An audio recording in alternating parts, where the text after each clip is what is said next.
So for months, I've been seeing comments on my videos asking me to play WWE games. Max, do a video on Smackdown vs. Raw 2010. Play Smackdown vs. Raw 2010. Do WWE games next. Play Smackdown vs. Raw 2007. And I feel like it's only right if I return the favor, man. And for my first WWE game video, I gotta play one of the first wrestling games I ever played, which is Smackdown vs. Raw 2008. I got so much memories and nostalgia with this game, bro, from staying up all night playing Money in the Bank matches, trying to win the Royal Rumble, winning the title in 24/7 mode, and dog, don't even get me started on the iconic soundtrack. It's so unfortunate that YouTube copyright claims exist, bro, because I swear I would not have an issue playing the songs. You know what? Fuck it, bro. Let's play this banger real quick, man. Why we live well enough alone. Man, I remember being up all night playing GMO, drafting my rosters, and this song would be playing in the background. Speaking of GMO, this was also the last WWE game to have GMO besides, I think, was it 2K23 or 2K24? They ended up bringing it back, but it's nowhere near as good as it was back then. I do believe this game had the best GMO out of the 3 games that did have it, because it had the day off system and you could literally like train your superstars on their off days to boost their attributes and popularity, which really came in clutch, because if you had a lot of superstars on your roster with a real high popularity, your show ratings will be through the roof. You can also exploit this system too, because if you had a superstar with a lower popularity, you can keep spamming the events and activities to boost his popularity, and then you can trade him for a superstar like Batista, John Cena, or The Undertaker. And that's what GMO was all about, getting them 4 or 5 star match ratings so you can win GM of the year. Not to mention, I played this game on every single console except the DS and the Wii. I played the PS2 version, I played the PS3 version, Xbox 360. I even had the PSP version downloaded on my laptop. Now, I never owned a PSP, but I low-key wish I did, because can you imagine how convenient it would be to go on a road trip, or you gotta get on a plane, and you just traveling for hours, you get bored, you like, man, I'm finna pull out my PSP and play some Smackdown vs. Raw. It don't get no better than that, bruh. And you're not missing out on nothing. The game literally includes the same content, same game modes. The only difference is the graphics. Now look, even though I love this game so much and I just spoke so highly of it, now that I'm a little older, maturity is realizing that I was clouded by nostalgia. And I'm not ashamed to admit that, bruh. A lot of y'all niggas, bruh, y'all be too in denial about the fact that a game was not as good as you remember. I used to think this was top 3 best Smackdown vs. Raw game in the series, bruh, between 2007, 2011, and this game. Now this game is not even in my top 5. For me, it go 2007, 2011, 2006, 2010, and 2009. But I still got love for this game though, but I definitely see why some people dislike this game. This game had a very lackluster roster, man, and that is not good, especially for a game that has GM mode where you have to draft a roster. And there was some superstars that was just left out of the game for I don't know what reason, like Shelton Benjamin, RVD, Paul London, Brian Kendrick, The Miz, Chris Benoit. We all know why Chris Benoit got left out of the game. I don't even gotta say it. And it might be other people that I'm missing too. Y'all let me know in the comments. Not only did the game have a lackluster roster, but the gameplay was also significantly slower than the previous Smackdown vs. Raw games. As y'all can see, Smackdown vs. Raw 2007 was a little bit more fast-paced and arcadey. And I guess with 08, they were going for a more simulation style type of wrestling game. They even added fighting styles, which in my opinion was a good idea. I just think it was executed poorly, because fighting styles limited movesets, and I really hated that about this game. In Smackdown vs. Raw 2007, if I wanted to grapple somebody with a ladder, I can just do it. In 2008, that is only exclusive to hardcore fighting styles. In 2007, if I wanted to change somebody's springboards, I can go right to rebound attacks, and boom, lion saw. In 2008, springboards is only exclusive to high flyers. Each fighting style did have its own unique special ability. I just wish it didn't limit the movesets. If you was a powerhouse, you literally turned invincible for like 45 seconds. None of your grapples can be reversed, and you're immune to all strikes. If you was a brawler, you had the Fist of Fury special ability, and none of your strikes can be reversed. I think you can reverse all strikes as well, and you can also ground and pound people on some UFC shit. And if you was a showman, you could steal people finishers, you can taunt on the top rope before you dive off, and you are also able to gain momentum off taunt. That's another thing, bro. I just not realized that. In other WWE games, if you do a taunt, you gain momentum.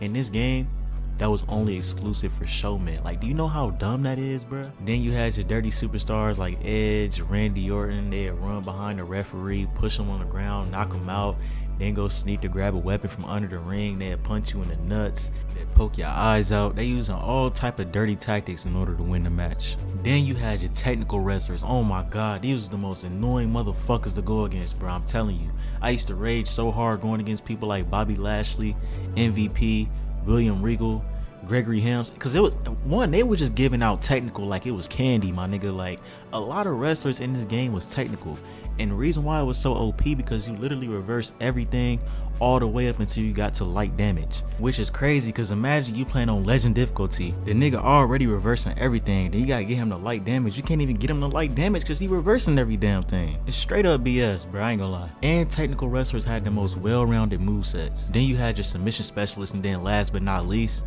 you had my personal favorite, the hardcore wrestler, my nigga. These niggas can do everything you wanted to, bruh. If you want to play this game and have some fun, play with any wrestler with a hardcore fighting style. Like, just look at the stuff that I'm doing in these matches, bro. Every time you play with a hardcore wrestler in this game, it's literally a spot fest. Everything is so interactive, and that's one thing I can say that 2008 did better than 2007 was how much you can interact with the weapons. And you see other SmackDown vs. Raw games like 2009 and 2010 and even 2011 kind of piggybacked off that, and they made it even better. But 2008 pioneered this feature, so we gotta give it its credit for it. The hardcore fighting style is so fun that sometimes I even go into move sets and I change some of the players' fighting styles that I want to do certain spots with. I gave Johnny Nitro hardcore, I gave Rey Mysterio hardcore, and going back to what I said earlier about how fighting styles limited the move sets, fighting styles like Dirty, Brawler had terrible moves. So if you didn't like a wrestler's fighting style, you can go in a moveset and change that, and that's kind of a slight W because at least he wasn't stuck with it. Unlike 2009, they added the abilities, which was a good addition, but you couldn't go into movesets and change them, and I don't know why. But on 2009, Jeff Hardy does not have Object. Object is basically the hardcore fighting style where you can interact with the weapons. And that's pretty damn stupid that he don't have it, because it's Jeff Hardy we talking about. This was the first game to introduce the Extreme Rules match, also the first game to let you light a table on fire. And the Extreme Rules match had the weapon wheel selection, so this was the first game that added that as well.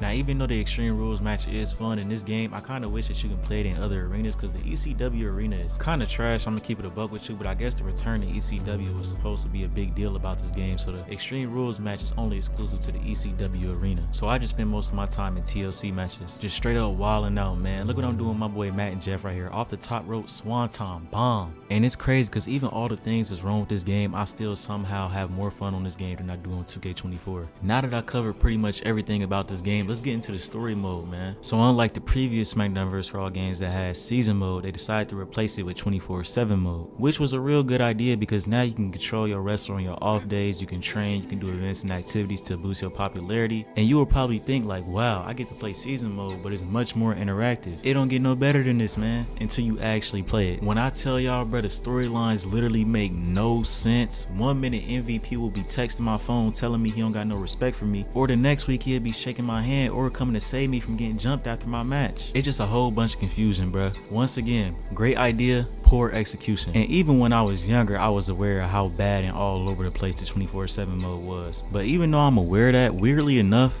I still enjoy playing this mode. I was watching Wrestling Gets video on this game, and he literally said it perfectly. That classic SmackDown vs. Raw 2006-07 season mode charm is still kind of there. You'll be playing this game and you'll finally get a new cutscene. You'll get excited. You'll be like, oh yeah, I got a new cutscene, let's go. And then it's right back to meaningless cutscenes for the next 3 weeks. One of my favorite storylines in this game though is the ECW Invasion storyline, because you get a lot of cutscenes, and the cutscenes is actually pretty intense. Like this one with Bobby Lashley. This is probably one of my favorite cutscenes in the entire game. This man Bobby Lashley literally pulled up to Raw and took out 4 superstars all by himself. Lashley's out of control. I can't look. Don't do it. Don't do it. My God. Bobby Lashley just took out 4 of Raw's top superstars in a matter of seconds. Like when you see nice cutscenes like that, it kind of make you think about how much potential this mode really had. I genuinely want to know what went wrong. Why was this mode so messed up? Another thing that was wrong with this game mode was that you couldn't use everybody. I'm pretty sure in SmackDown vs. Raw 2006 and 07 you couldn't use everybody either, but you just had way more options. In this game you can only use a select few wrestlers, and that sucks because it would be nice to use somebody like CM Punk, MVP, and it make no sense because you can use people like William Regal, Chavo Guerrero, but you can't use CM Punk? Dumb as a motherfucker. Now, even though this game had its flaws, and I don't know if it's just a nostalgia, but I still love this game. This was the game that literally introduced me to wrestling games, so I do have a special attachment to it. Let me know what y'all thought of this game in the comments, man. Also, let me know y'all favorite SmackDown vs. Raw game. It's been your boy Mads and Clips, bruh. If you enjoyed this, make sure you hit that like button. If you're new, make sure you subscribe, and I'm out of here, man. I'll see y'all in the next one.